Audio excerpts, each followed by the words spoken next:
সাংবাদিকদের মুখোমুখি মুখ্যমন্ত্রী, সরাসরি চোখ রাখবো। গভর্নমেন্টের রেভিনিউ লিকেজ এবং গভর্নমেন্টের আপনার প্রপার্টি এবং গভর্নমেন্টের মেশিনারিকে মিসইউজ করে বড় র্যাকেট চালাতে পারে, আবার সেই র্যাকেটকে যে পুলিশ ভাঙতে পারে, এটা প্রমাণ হয়েছে বীরভূমে। গতকাল থেকে আপনাদের মিডিয়াতেও চলছে, আমি সোশ্যাল মিডিয়াতে অ্যাজ এ হোম মিনিস্টার আমাদের বীরভূম জেলা পুলিশকে এবং রাজ্য পুলিশের ডিজিপিকে ধন্যবাদ দিয়েছি। ব্যারাকপুরে পুলিশের একটি অনুষ্ঠানে আমি বলেছি যে এই রাজ্যের পুলিশও অন্য রাজ্যের পুলিশের মতোই অথবা কেন্দ্রীয় এজেন্সির মতোই বা তার থেকেও আরও দক্ষতা নিয়ে তারাও যে সুযোগ পেলে ভালো কাজ করতে পারেন, এর প্রমাণ তারা ওখানে রেখেছেন। আপনারা জানেন যে আমি অনেকগুলো ইন্ডাস্ট্রির ইনভেস্টমেন্টের প্রোগ্রামে, গভর্নমেন্ট প্রোগ্রামে রেভিনিউ লিকেজের কথা বারে বারে তুলে ধরেছি এবং এক্সাম্পল দিয়েছিলাম এই র্যাকেট সামনে আসার আগে বীরভূমের কথা, যে লাস্ট গভর্নমেন্টের সময়ে যেখানে পাথর থেকে বছরে 60 থেকে 80 কোটি টাকা রেভিনিউ আসত, সেখানে 11 মে থেকে 11 জুন, মানে আমি 9 মে চার্জ নিয়েছি, অফিস করেছি 11 মে 2026 ফার্স্ট অফিস। এই এক মাসে আমরা 83 crore রুপিস ফ্রম স্টোন ওই একটা জায়গায় একটা জেলা থেকে আমরা পেয়েছি, যেটা এখন 100 crore কাছাকাছি চলে গেছে। এবং আমি সব জায়গায় বলছিলাম 100 কোটি গভর্নমেন্টের ঘরে জমা হতো, 1100 কোটি টাকা সাইফোন হতো, বেরিয়ে যেত। এবং আমরা আলটিমেটলি এই টাকার মেন বেনিফিশিয়ারি কে, লাভার্থী কে, ওই পর্যন্ত যাবে বেঙ্গল পুলিশই পারবে, বেঙ্গল পুলিশই পারবে এবং বীরভূম পুলিশই পারবে, under the proper leadership of the DGP and the guidance of the honourable home secretary, ওরাই পারবে। এবং তাদের যা ইলেকট্রনিক সাপোর্ট বা অন্যান্য সাপোর্টস লাগবে তারা সেন্ট্রাল এজেন্সির কাছ থেকেও নিতে পারে, আমাদের এসটিএফ সিআইডির কাছ থেকেও নেবে, কিন্তু আলটিমেটলি পারবে। আমি আপনাদেরকে যেটা অফিসিয়ালি বলছি সেটা হচ্ছে, গতকাল মিনার মণ্ডলের বাড়ি থেকে ক্যাশ পাওয়া গেছে 28,50,47,000 টাকা এবং 15 কেজি গোল্ড, ভ্যালুয়েশন অ্যাপ্রক্স 50 কোটি টাকা, মানে গোল্ড ভ্যালুয়েশন নিয়ে। এরপরে মিনার মণ্ডল এবং তার ফ্যামিলি মেম্বাররা ওপেনলি বলেছেন যে তারা ওই নিকনেম টুলু মণ্ডল, ওই ওর আসল নাম নিজামুদ্দিন মণ্ডল না কি আছে, নাজিমুদ্দিন মণ্ডল, ওনার টাকাই ওখানে ছিল। তাতে আমরা পুলিশকে ইনস্ট্রাকশন দিয়েছিলাম যে ওনাকে খুঁজে বের করতে হবে, এবং আমরা প্রাইমারি যেটা জেনেছি যে আউট অফ কান্ট্রি রয়েছেন, মানে 4 তারিখে পরিবর্তনের পরেই হয়তো সরে পড়েছেন, হতে পারে, সেটা পুলিশ দেখবে, ইনভেস্টিগেশন পার্টে আছে। তার জন্য যা করার ডিজিপি সাহেবকে বলা হয়েছে সেন্ট্রাল এজেন্সি বা অন্যান্যদের সাহায্য নিতে। আমরা উনার যতগুলো অ্যাকাউন্ট এখনো অবধি পেয়েছি, বিভিন্ন অ্যাকাউন্টে 93 কোটি টাকা, সেই 93 কোটি টাকা আমরা টুলু মণ্ডলের অ্যাকাউন্টসগুলোকে আমরা ফ্রিজ করেছি, সমস্ত অ্যাকাউন্টকে নন অপারেটিং করার জন্য ফ্রিজ করা হয়েছে। এর বাইরেও ক্যাশ রিকভারি করা হয়েছে 53 লক্ষ টাকা, আর আমাদের gold ornament 268 gram, 400 silver 400 gram, platinum jewellery around 23 gram. এছাড়াও আপনার 3 ক্যাশ কাউন্টিং মেশিন পাওয়া গেছে, 1 computer, 2 pen drives, 1 CPU and several documents like road challan, DCR, money receipt, checkbook, এছাড়াও আপনার 83টা ট্রাক আর ড্রাম্পার 83 সেটাকেও সিজার লিস্টে নেওয়া হয়েছে। এর বাইরে আমরা 21টা প্রপার্টি পেয়েছি, সেটা আন্ডার প্রসেস রয়েছে প্রপার্টি। এই প্রপার্টি লিস্টের মধ্যে আপনার রয়েছে 7টা বাড়ি, একটা ফার্ম হাউস, 2টো পেট্রোল পাম্প, একটা ব্রিক কিল, একটা পার্কিং, 3টে স্টোন মাইন, 2টো ক্র্যাশার এবং আদার্স সব মিলিয়ে মোট 21টা প্রপার্টি। এই জায়গার পরিমাণ হচ্ছে 300 বিঘা। এই 300 বিঘা প্রপার্টিকেও আমরা আমাদের যে আইন আছে প্রসেস অনুযায়ী এটাকেও আমরা সিজারের মধ্যে নিচ্ছি, আন্ডার প্রসেস, সময় লাগবে, সেই প্রসেস জেলা পুলিশ করছে। Thanks to SP Birbhum and it's team, tirelessly তারা কাজ করছেন এবং ডিজিপিকেও তো অবশ্যই থ্যাঙ্কস দেব, তিনিও রাউন্ড দ্য ক্লক মনিটরিং করছেন এবং টাইম টু টাইম এইচএসকে এবং আমাকে রিপোর্টিং তারা করছেন। এবং আমরা স্পেসিফিক কেস শুরু করেছি বিএনএসএস সেকশনগুলো লাগিয়ে, এবং এখনো পর্যন্ত যাদের অ্যারেস্ট করা হয়েছে, পিনাকি দে, মিনার মণ্ডল অ্যারেস্ট হয়েছে, আর ইন্টারোগেশনের জন্য আনা হয়েছে 5 জনকে। Pinaki Dey main accountant, Rakibur Islam assistant accountant, Kausar manager of petrol pump, এরকম মোট 5 জনকে ডিটেন করা হয়েছে। এদের মধ্যে যদি কোনো ফাউল কিছু থাকে সেটা তাদেরকে পুলিশ আইন অনুযায়ী ব্যবস্থা নেবে। আর 300 বিঘার জায়গার সাথে সাথে 83টা ট্রাকের সাথে সাথে অল টাইপ অফ ভেহিকেলস সিজ করা হয়েছে 242টি। তার মধ্যে ট্রাক আছে, ডাম্পার আছে, কার আছে, বিএমডাব্লিউ আছে, অডি আছে, এই সব মিলিয়ে 242টি আপনার মোট আপনার সিজ করা হয়েছে। It's a big racket. এরকম বহু জেলাতে আছে, বহু জায়গা আছে।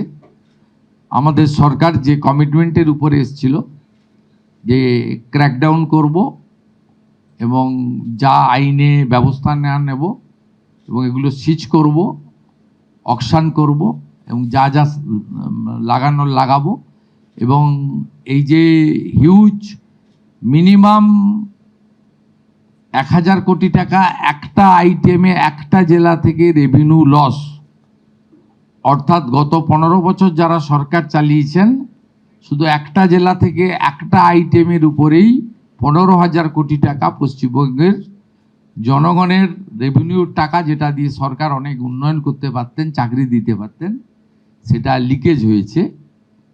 তাই মূল যে লাভার্থী, মেন যে বেনিফিশিয়ারি, তাকেও আমরা খুঁজে বের করার জন্য যা যা করার, যতদূর যাওয়ার আমরা যাব। আজকেও পশ্চিমবঙ্গ পুলিশ একটা সাফল্য পেয়েছে, এসটিএফ একজন জঙ্গিকে অ্যারেস্ট করেছে কাশ্মীরের। It's a very sensitive issue, I am not passing any comment. আগামীকাল এসটিএফ এর পক্ষ থেকে একটা প্রেস ব্রিফিং আপনাদেরকে দিয়ে দেবে, কারণ না I am not passing any comment. It's a very sensitive issue. এটা ইন্টারন্যাশনাল কানেকশনের বিষয় আছে, ন্যাশনাল সেফটি সিকিউরিটির বিষয় রয়েছে। ইনিশিয়ালি এটা নিয়ে আমার অন্তত কিছু বলা উচিত নয়। এটা এসটিএফ ডিটেলসে বলবে। আজকে পিসি নেবে বর্ধমানে, তারপরে তাদের কাছে এলে তারা আরও ইলেকট্রনিক ডিভাইসগুলোকে অ্যাসেসমেন্ট করতে হবে। এটা এভাবে বলা যায় না, প্লিজ ওয়েট। আমরা বারবার দেখেছি আপনি যখন বিরোধী দলনেতা ছিলেন, বর্ডারটাকে সিকিউর করার জন্য আপনি বারবার, এটা তো ন্যাশনাল সিকিউরিটি আমার একার কথা নয়। Honourable prime minister, honourable HM, home minister নবান্নে তো এসেছিলেন 2022 সালে। কেন এসেছিলেন? এখানে পূর্বাঞ্চলে 4টে সিএমকে নিয়ে মিটিং হয়েছিল, রিজিওনাল মিটিং, কিন্তু আমরা যখন উনি লেফট করছিলেন, সিওপ করতে গেছিলাম আমি এবং ডক্টর সুকান্ত মজুমদার, আমরা জিজ্ঞেস করেছিলাম যে আপনি ওখানে চলে গেলেন, ওনার সচিবালয় ওনার সঙ্গে মিটিং করলেন, আমাদের একটু অভিমান ছিল। উনি আমাকে বলেছিলেন দেশের ইন্টারেস্ট আগে, রাজনীতির উপরে। আমি গেছিলাম মাননীয় মুখ্যমন্ত্রীর কাছে জমি চাইতে, সীমান্ত সুরক্ষা প্রয়োজন। আমরা ওনার যুক্তির কাছে মাথা নিচু করেছিলাম যে হ্যাঁ, নেশন ফার্স্ট, দেশ সুরক্ষিত থাকলে সবাই থাকবে, রাজনীতি থাকবে, দেশ থাকবে, আপনি আপনার প্রফেশনে থাকবেন, ইনি উনার প্রফেশনে, ইনি উনার প্রফেশনে থাকবেন, আমরাও পাবলিক ফিল্ডে থাকবো, দেশ তো আগে। ন্যাচারালি এটা তো প্রমাণিত।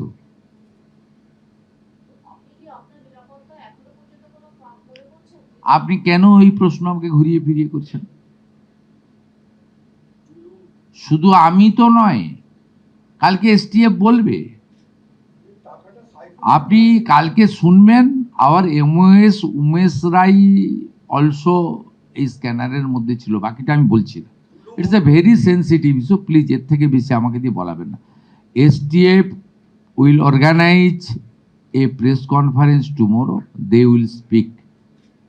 ওদের এখনো অনেক কিছু জানা বোঝা বাকি রয়েছে, ওটা ডিজিপি সাহেব বলে দেবে। এর মধ্যে পলিটিক্যাল পার্সন, মুখ্যমন্ত্রী, মন্ত্রীদেরকে ইনভলভ করবেন না। টুলু মণ্ডলের পলিটিক্যাল ইনফ্লুয়েন্স পাওয়া যাচ্ছে, পলিটিক্যালি ওর মুভমেন্ট ছিল, তৃণমূলের বহু নেতার সাথে। আমি পলিটিক্যাল বক্তব্য রাখবো না, সরকারের সাপোর্ট ছাড়া হতে পারে না। প্রাক্তন মুখ্যমন্ত্রী মমতা বন্দ্যোপাধ্যায়ের সাপোর্ট ছাড়া এটা হতে পারে না। এত বড় র্যাকেট, এত দিন ধরে সবাই ইনভলভ রয়েছে। আপনি এটা তো পুরো এন্টায়ার স্টেট গভর্নমেন্ট, যিনি লিড করেছেন, responsibility goes to her also. বাংলার মানুষের টাকা না না, ওনার রেসপন্সিবিলিটি গেছে, কারণ এটা তো একটা একদিনের একটা ইনসিডেন্ট নয়। আমার পিরিয়ডেও তো ইনসিডেন্ট ঘটছে, তার জন্য তো আমি রেসপন্সিবিলিটি নয়, কিন্তু ঘটনার পরে যে অ্যাকশনগুলো আমার নেওয়া উচিত as a head of the government, সেটা আমি পারফর্ম করছি কিনা দেখুন। তার মধ্যে ত্রুটি থাকলে সমালোচনা করতে পারেন, কিন্তু একটা অর্গানাইজ বছরের পর বছর রেভিনিউ ফাঁকি দিচ্ছেন। 243টা গাড়ি তো একদিনে কেনা যায় না। অডি, বিএমডাব্লিউ কেনা হচ্ছে, লুকিয়ে পকেটের মধ্যে রাখা যায় না। 300 বিঘা প্রপার্টি, 7টা বড় বাড়ি, ফার্ম হাউস একদিনে করা যায় না।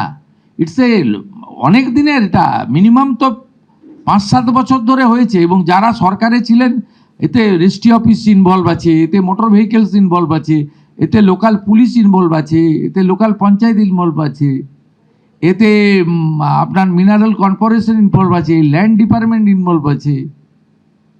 এটা হাইয়েস্ট লেভেল থেকে ডাইরেকশন না গেলে যে mister Mandal is our man, ওর দিকে তাকাবে না, তাই সবাই চোখ বন্ধ করে রেখেছিল। বেচারি পুলিশকে, বেচারি ডিএমকে, বেচারি ল্যান্ড অফিসারকে, বেচারি বলবো না তো, ওদের দোষ দিয়ে লাভ কি আছে? ওদেরও কারোর বিরুদ্ধে কিছু ভূমিকা থাকলে, ল্যান্ড ডিপার্টমেন্ট, পুলিশ, তাদের বিরুদ্ধেও আমাদের যে অ্যাকশন নেওয়া হবে। আমরা তো ওদেরকেও তো ছাড় দিচ্ছি না। কিন্তু আমি মনে করি এই অর্গানাইজ ক্রাইম সিন্ডিকেট এবং রেভিনিউ যে আমাদের সাইফন করা হয়েছে, যেটা এখানে এলে আরও হসপিটাল, আরও স্কুল বিল্ডিং বানানো যেত, আরও কয়েক লক্ষ ছেলেকে চাকরি দেওয়া যেত, ছেলে মেয়েকে, সেটা যখন করতে দেওয়া হয়নি এবং এত দিন ধরে এত বড় র্যাকেট চালানো হয়েছে, এটা হেড অফ দি ইনস্টিটিউশনের কনকারেন্স ছাড়া হতে পারে না, কখনোই হতে পারে না। এবং এক্ষেত্রে যারা ওয়াচডগের ভূমিকা ছিল অন্য যারা, তাদেরও সচেতনতার অভাব ছিল বা প্রতিবাদ করতে গিয়ে করতে পারেননি যে কোনো কারণে। আমাদের রাজ্যের রাজকোষে ঘাটতি ছিল, হিউজ ডেট ছিল, যেটা স্বাধীনতার পর সম্ভবত এত বেশি খুব একটা কোথাও দেখা যায়নি। আপনি বলছেন একটা জেলায় একটা বিষয়ে 15,000 কোটি টাকা লস হয়েছে, আপনার ফার্দার এরকম বিভিন্ন জেলায় প্রোভ করার কোনো পরিকল্পনা গভর্নমেন্টের রয়েছে যাতে? আরে স্যান্ডে আছে ইস্ট বারোয়ানে, এত বড় র্যাকেট না থাকলেও তো আছে। ওরা শুধু বালি ডাম্পিং করে দিয়ে গেছিল পূর্ব বর্ধমানে ক্ষমতায় আসার পরে বেচে দেবে বলে। আমাকে ডিস্ট্রিক্ট ম্যাজিস্ট্রেট জিজ্ঞেস করলো, স্যার কি করব? অকশন করবেন। 13.5 কোটি টাকা অকশন করে রাজ্য সরকারের রেভিনিউতে ঢুকিয়েছে। মানে ওই ডাম্পিং করে রেখে দিয়েছিল, মানে নদীর পাড়গুলোতে জমা করে রেখে দিয়ে গিয়েছিলেন তৃণমূলের নেতারা বিক্রি করবেন বলে জেতার পরে। আমাকে বললেন এটা কি করে বিক্রি করা যাবে, করবেন। আমি বললাম অকশন করে দেবেন, নিলাম করবেন, করে দিয়ে 13.5 কোটি টাকা। আমি একটা ছোট উদাহরণ দিলাম আপনার। আপনি বলুন আসানসোল দুর্গাপুরে আপনার এখন কোল সিন্ডিকেট চলে? নো। আপনি সুপারি গাড়ি চলে যেগুলো চালান ছাড়া? সদিচ্ছা থাকলে উপর থেকে ঠিক করতে হয়। 14 তলা যদি চোখ খুলে রাখে, ওইখান থেকে ইনস্ট্রাকশন যা যায় নিচ পর্যন্ত তাই হয়। ইনস্টিটিউশনাল করাপশন তখনই হয় যখন হেড অফ দি ইনস্টিটিউশন নিজে করাপশনকে এনকারেজ করে, তখনই হয়। আর যখন হেড অফ দি ইনস্টিটিউশন বলে যে নো করাপশন, করলে ছাড়া হবে না, তখন সব বন্ধ হয়ে যায়। সবাই তো অভ্যাসের দাস না, আপনি আমি সবাই অভ্যাসের দাস। হ্যাঁ, কে? ওটা তো অন্য ইস্যু, ওটা নিয়ে আজকে না, আমি বলতে পারবো না, ইনভেস্টিগেটিং এজেন্সি বলবে। আপনাকে তো আমি বলছি, আপনি তো রেজাল্ট পেতে শুরু করেছেন। এই রকম ক্র্যাকডাউন তো আপনারা দেখেছেন, ইডি সাধারণত করে, সিবিআই করে। হ্যাঁ, তারা ভেরি কম্পিটেন্ট ইন্টারন্যাশনাল অর্গানাইজেশন। কিন্তু বেঙ্গল পুলিশ তো এই ধরনের ক্র্যাকডাউন কবে করেছে মনে আছে আপনার? আপনি ইউর ভেরি সিনিয়র জার্নালিস্ট, মনে আছে?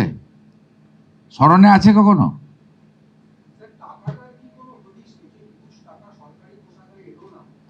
পেয়ে গেছি তো আমরা 93 কোটি টাকা, আর সঙ্গে 50 কোটি 150 কোটি টাকা তো হাতেই এসে গেছে। সে তো ইনভেস্টিগেটিং এজেন্সি বলবে বা বিদেশে পাঠিয়েছে কিনা।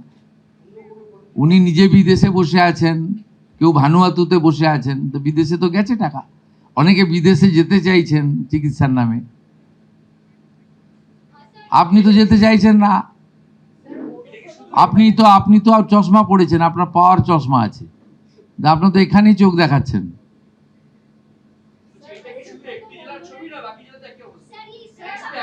আমরা বন্ধ করেছি, ক্র্যাকডাউন করেছি। আমাকে অর্থ সচিব বলেছে যে 12% রেভিনিউ গত বছরের থেকে এবছর বেড়েছে। মাত্র 10 সপ্তাহের সরকার, 11 সপ্তাহে চলছে। আপনি যখন দেখবেন এই ফাইন্যান্সিয়াল ইয়ার এন্ড হবে, আমার বিশ্বাস 20% অ্যাডিশনাল রেভিনিউ রাজ্য সরকার আর্ন করবে।